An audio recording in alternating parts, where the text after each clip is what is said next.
All right, so if you want to see how me, she, her, Wendolyn, oh, there go the bone right there.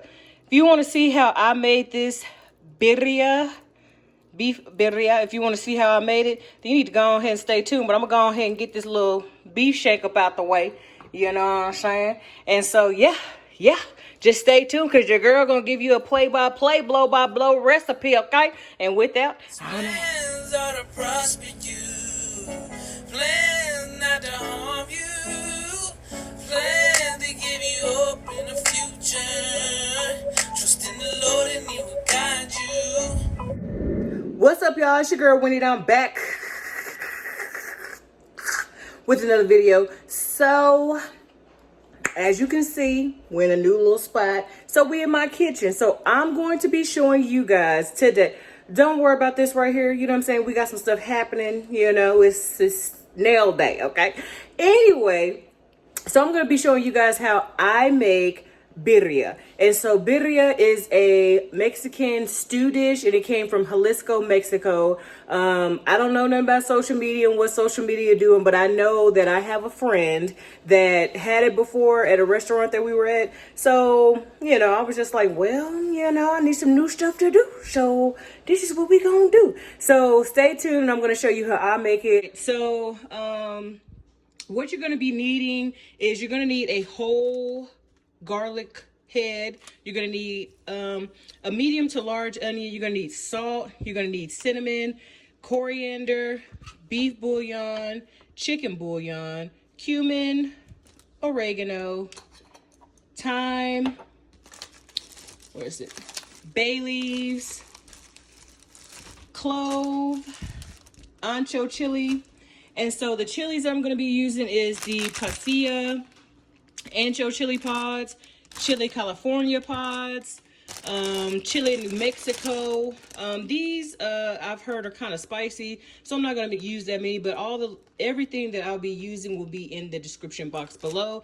And you need Guajillo chilies. And so I've made this before, and I made a fatal error. Well, it wasn't too fatal, but so this is what I have as well. I'm going to be using this one in this dish. And so you're going to need something to put your water in. You're going to need a pot, you know. And so I'm actually making this in the crock pot. And so I'll show you the meat and stuff like that. But you're going to need 2 beef shanks. And you're going to need some chuck roast. I got all of my stuff from the store called Cardenas. And the reason why is because this is the only place that I knew. Shout out to Miss Mayra. She's the one that suggested that I go to Cardenas to get all this stuff. And so, you know, you can go to wherever your local Mexican/Hispanic store, and the people are so nice and friendly. They'll help you out. I got a story that I'll tell you all about in a few. Right here I have 6 Guajillo chilies. I have 3 of the Chile California. I have 1 of the Pasillo-Ancho Chile, and I have 1 New Mexico chili. And so what you want to do is you want to have a bag handy, okay? You want to have a bag handy because you want to ensure that you get every bit of the seeds out. So I'm very meticulous when I do this, so I can be here for a while. So I like to cut the top off, and then I like to come in and I like to split it right down the middle. And so as I split it down the middle, you'll see all the seeds and stuff fall out, fly out, so on and so forth. And so I like to try to scrape it out if I can, but if not, I'll just keep rubbing and rubbing and rubbing because I don't want no seeds, no stems, nothing in this that's gonna make it spicy. I'm not a real big fan of spice. If you ain't seen my one of my mukbangs, and so I like to try to get them all out. But I'll save this one, and I'll just put this in here so I can get that off camera. So the Pasillo chili, you just go in. I try as best as I can to cut off the top part, but sometimes it doesn't work. So you just have to be gentle, and you have to be very meticulous because you don't want to be, you know, cutting your pepper up and then you don't have enough for your dish. Okay? Alright. So as you can see, this is coming off pretty good. So you just pop that off. And then, like I said, I like to cut it right down the middle as best as I can. So either on the side, down the middle, just down the middle. And then you do the same thing. You get all the seeds out. Some people leave some of the seeds in. I'm not a fan of seeds. Long story about that one. Well, it's really not a long story, but I don't feel like telling it because then y'all gonna be like, what? This girl was a crazy kid. It's a crazy kid. All right, so I'll go ahead and tell y'all. So my grandmother had a garden, and so she grew, one time she was growing bell peppers in the garden, and so she brought them in the house. No, she didn't bring them in the house. So what I did was somehow, some way I got a hold to some bell pepper seed. And so what I did was, with my smart self, I snorted the pepper. So when that pepper seed hit my mucous membrane, you talk about on fire, honey. Yes, ma'am, my nose was on fire. So you know how that song go, what is it? I don't even know how it go. This girl is on fire. My nose was on fire. And I had to run to the water hose by where the garden was. And I tried to flush it out. And so like use a whole bunch of water to flush it out. The water made it worse. And so I'm crying. I'm like, I got this stuff in my nose. Don't nobody know. Blah, blah, blah. And so that is one of the silly things that I did as a kid. Just crazy. I just did crazy stuff. I got more crazy stories from when I was a kid, but I can't, I ain't gonna be telling y'all all my stuff, then y'all act like y'all know me, okay? That was one of the craziest things I did. So now I have the California Chile, doing the same exact thing. These are actually easier than those. Maybe I spoke too soon, but you want to get this little part right here. You want to make sure you get those out, the seams as best as you can, because the seams won't break down. And so you want to make sure. I mean, if you like heat, I don't think it's gonna make it spicy, but you never know with chili. So for me, I err on the side of caution and try to get all the seeds out. So that's what it looks like once all the seeds are out and the stems are out. All right, so as you can see, I have a pot with water right here getting ready to boil.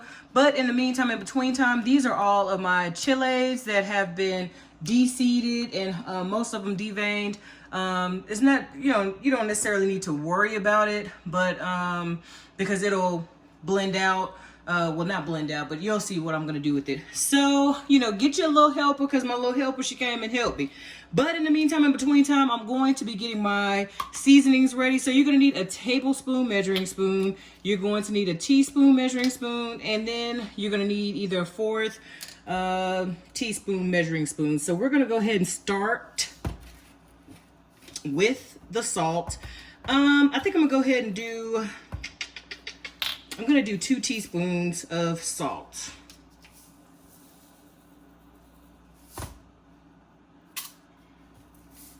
And I like to pour it in my hand and then measure it so that way, I ain't got too much. Oh, 2.5, excuse me. You need 2.5 teaspoons of salt. Yeah, that's about right. 2.5 teaspoons of salt. An error I made last time was I didn't have enough salt. So you're going to need 2 teaspoons of oregano. They call for Mexican oregano, but I couldn't find it even at Cardenas. So, I did 2 1/4 right there. I just went with what I got in my cabinet. So you don't have to go out getting fancy stuff. You know what I'm saying? You will need cumin. Cumin is optional if you don't like cumin. I don't know why you wouldn't like cumin, but cumin is amazing. So you need 2 teaspoons of cumin. And for those people that are watching me that are keto, this is also keto friendly, because your girl used to be keto. Ooh, ooh. Not keto no more though. Not keto no more. And then you're gonna need 2 teaspoons of thyme. If you can get fresh thyme, then you'll need a tablespoon of that. But don't quote me, because fresh is always more potent than, fresh is always more potent than dried.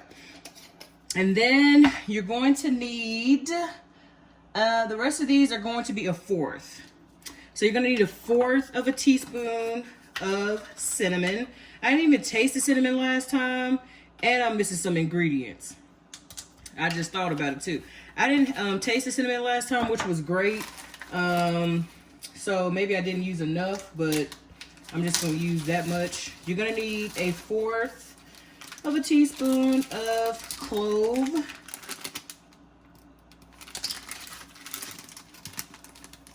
And so I'm just pouring it in my hand. As you can see, that's how I said I measure. And then I'm just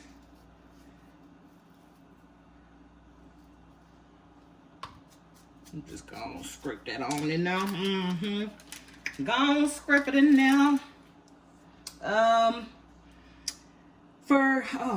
She sure tripping. I forgot, my bad. Big time, big P. So you need a teaspoon of pepper as well. Or you can use black peppercorns. I don't keep black peppercorns in my pantry, so I'm just using what I got. Coriander, a fourth of a teaspoon.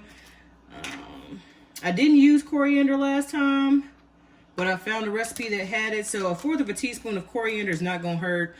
Or a fourth of a teaspoon of ginger, and a fourth of a teaspoon of nutmeg.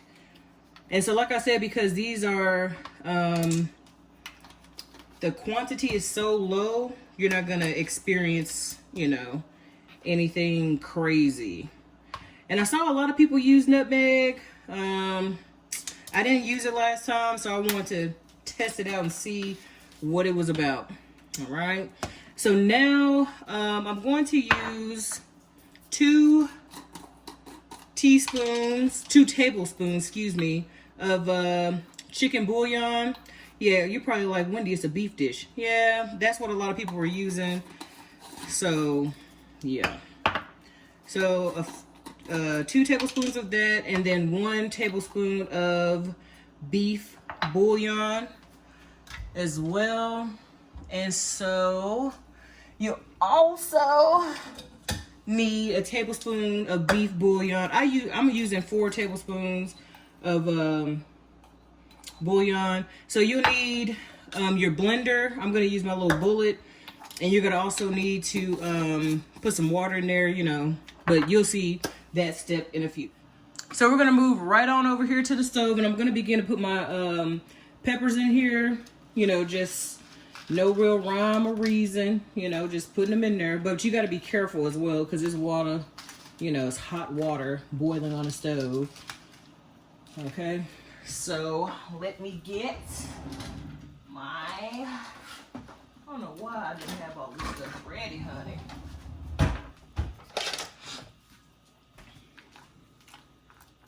So I'm gonna get this to push it down and then let it come back up to a boil.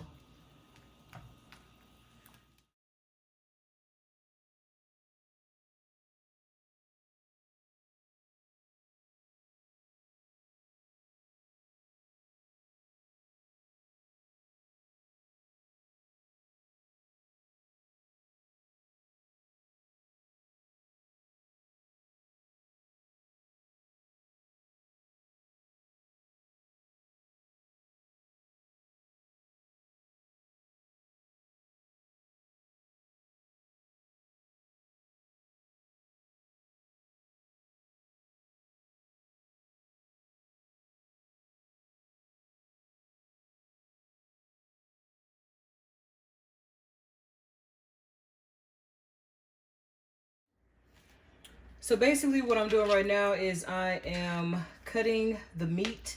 I'm trimming the fat and whatever connective tissue there is, because I don't really like that part. If a little beef goes with it, that's fine.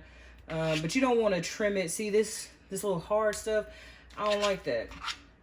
And so it doesn't break down in the slow cooker as you might think that it would, because it's connective tissue.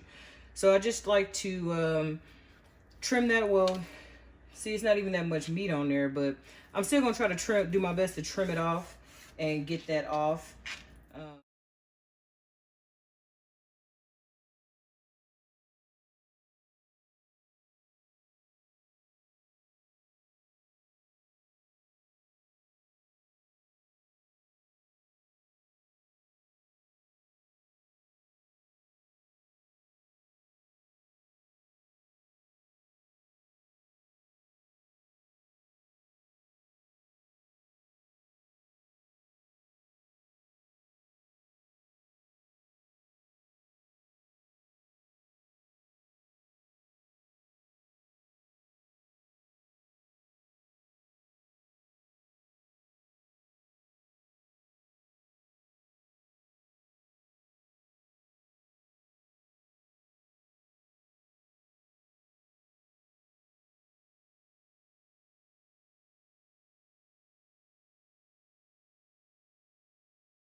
So I just realized that I need to put my beef shank at the bottom of my slow cooker. So I'm just doing the beef shank the same exact way. As a matter of fact, I need to turn up the heat.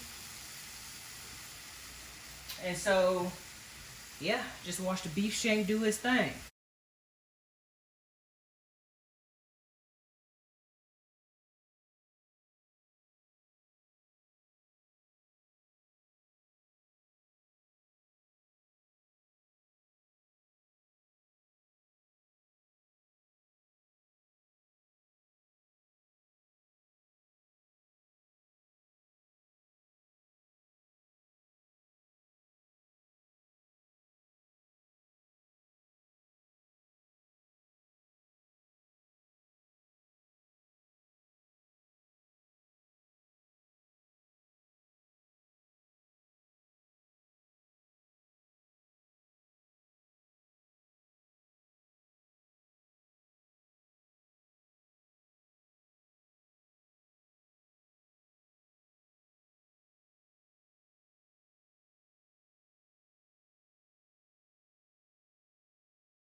So I just use tongs to put it in my little bullet.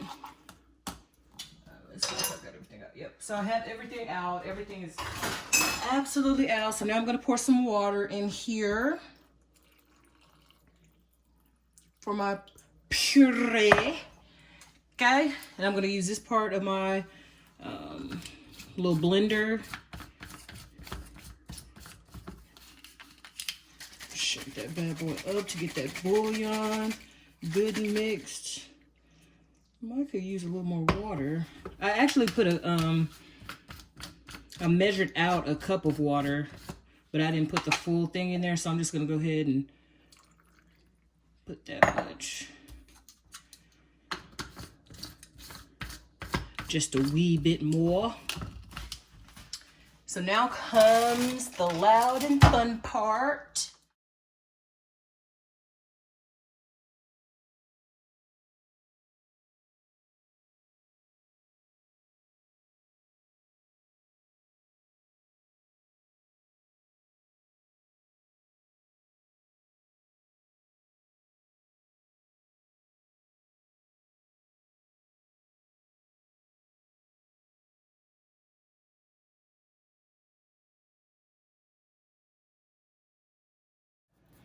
Okay, so now I'm back. As you can see, I already have my onion cut. I cut it in half because last time I put the whole onion, but I scored it in the pot, and I didn't get as much onion flavor as I would normally like to have. I have these cloves of garlic scattered, smothered, and covered throughout. I forgot to tell you guys that you're gonna need bay leaves, and so I'm using about, I don't know, it's more than 5, about 8 bay leaves, you know, just sprinkle them around, you know what I'm saying? I like to try to bury my stuff so that way it gets all throughout. So, yeah, that's what I'm doing, as you can see. And the reason why is because the reason why I have so many bay leaves is because a lot of them are broken. And so I want to ensure that I get that, you know, good flavor. So now, as you can see, I have my seasonings all together. And the reason why I did that is because I'm about to do this right here. I'm just about to go ahead, sprinkle that bad boy all over. And you're probably like, oh, that's a lot of seasoning. It's really not. And so here is all of my chilies. And I have my little strainer on top. And so I'm going to be here forever trying to get this out. But you know, just showing you guys that, like I said, I'm gonna be here forever because I can't find my other one.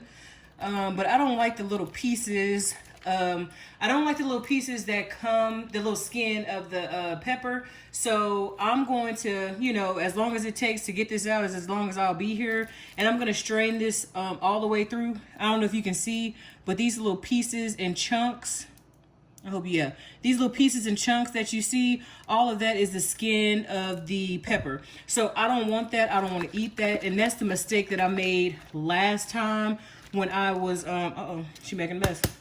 When I was doing birria. So I'm going to strain this and then I'll bring you guys back. All right, so as you can see, I have not made hardly any progress at all whatsoever. At this point, I'm just like, you know what? I quit. So I forgot to tell y'all about this other ingredient that I'm going to be using. I'm going to be using carrots. I got this part from Views on the Road. She stated that her, I think her mom uses carrots in her recipe, and so she stated that it makes it more flavorful. And so I didn't try this last time, so I'm going to be using that this time.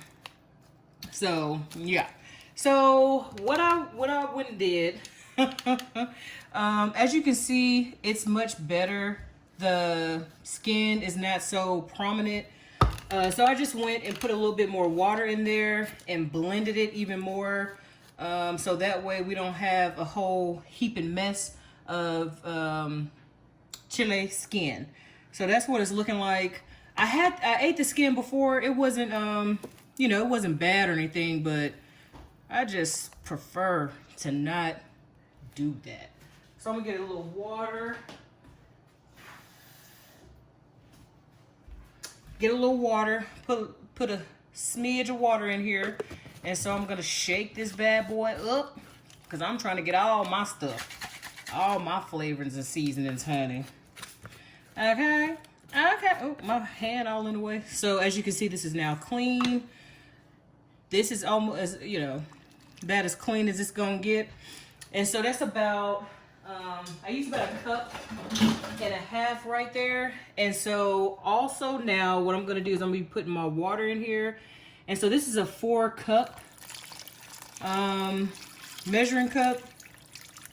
And so I just fill this bad boy all the way to the top to ensure that I have enough broth. So last time I didn't use enough water, but this time I'm making sure for show that I have enough water in here to be able to have it, you know, soupy.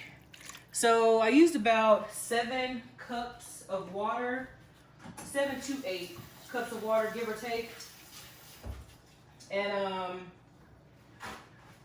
the reason for that is because, like I said before, when I made it before, I only used a little bit of water and I didn't have enough juice. And so, you know, it's a stew, you know what I'm saying? So you need juice. So I'm going to turn my crock pot on to low, 10-hour low. And what that's going to do is it's going to ensure that my, you know, meat is good, tender, flavorful, all that. You see all that on top? Do you see that? Oh my gosh. And so I'm just trying to press it down so my meat is submerged.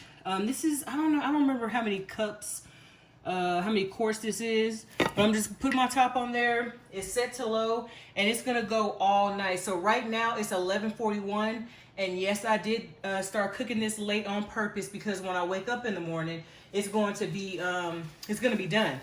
And so I'll come back and I'll show you guys what it looks like and, you know, describe the flavor and the taste for you.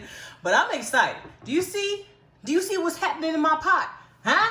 Yes, ma'am. Yes, ma'am. All right, y'all. So this is the finished product. As you can see, everything looks good. It smells good. Yeah, hold on. I'm trying to get that beef shank. I think it's already off the bone, so may not be able to. Yeah, it's off the, well, there go the bone right there. See, so you can see that the meat is fall off the bone tender. The marrow is still in there. I don't really, you know, I don't know nothing about all that. Okay, I'm trying to find that other bone. Hold on. Holla. Where's that? Well, can't find it. But this is the finished product. It is very red.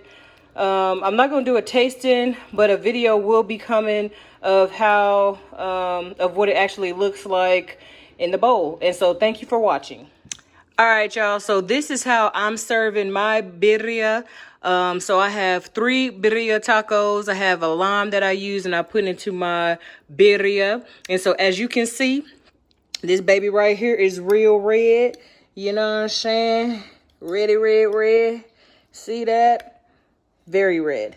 And so we like a lot of lime in our house. We don't really like cilantro in the birria.